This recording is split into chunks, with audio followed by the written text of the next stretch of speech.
What quiet people are really thinking, you'll be shocked. That person sitting quietly in the corner of the meeting isn't bored. They're not shy. They're analyzing every single one of you. And they've already figured out who's lying. You know those people who barely speak, but somehow always know everything? The ones who stay silent while everyone else is talking, then drop one comment that completely changes the conversation.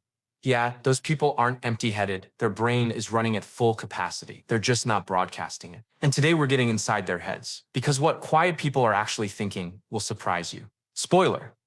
It's not "I wish I could talk." It's more like "I wish you all would stop talking so I can think." Here's the thing about quiet people that most extroverts don't get.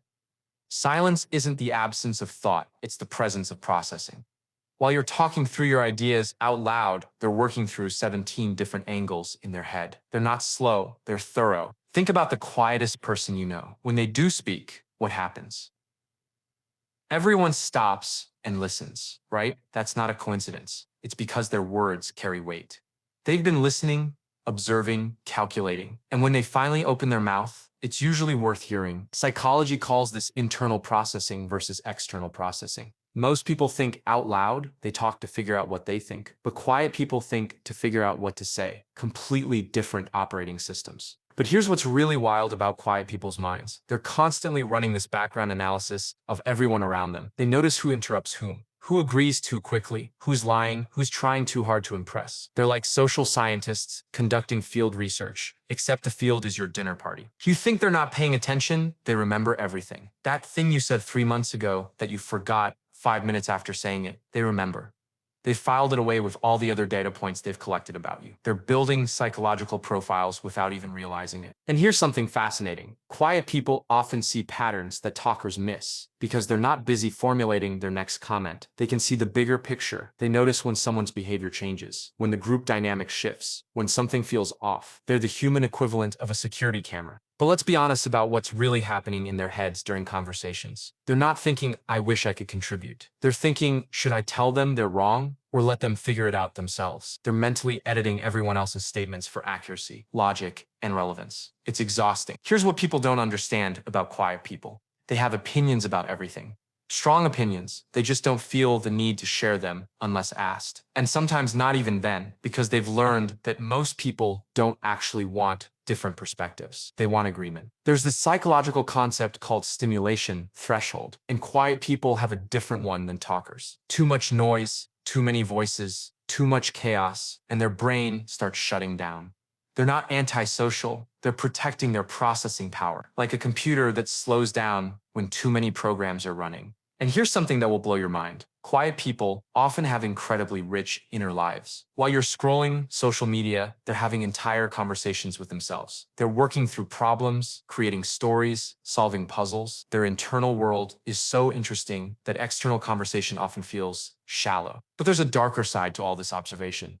Quiet people see everything, including things they wish they didn't. They notice when people are fake, when relationships are failing, when someone's smile doesn't reach their eyes. Sometimes ignorance really is bliss, and they don't get to have that luxury. Think about the quiet person in your office. They know who's actually working and who's just looking busy. They know who's taking credit for other people's ideas. They know which meetings are pointless and which decisions are being made in private before the official discussion. They see the real dynamics behind the official story. There's this thing called social fatigue that hits quiet people harder than others. After a day of listening to people, observing dynamics, and holding back their thoughts, they're mentally exhausted. Not because they're weak, but because they've been working overtime processing information that most people just let wash over them. But here's something beautiful about quiet people. When they choose to let you into their inner world, it's special. They don't share their thoughts with everyone. So when they share them with you, it means something. Their friendship isn't loud, but it's deep. Their loyalty isn't announced, but it's unwavering. Psychology shows that quiet people often prefer quality over quantity. In relationships, they'd rather have 3 friends who really know them than 30 acquaintances who think they're mysterious. They're not trying to be mysterious, by the way. They're just selective about who gets access to their thoughts. And here's what's really happening. When quiet people seem shy, they're not afraid of social interaction. They're evaluating whether it's worth their energy. They're asking themselves,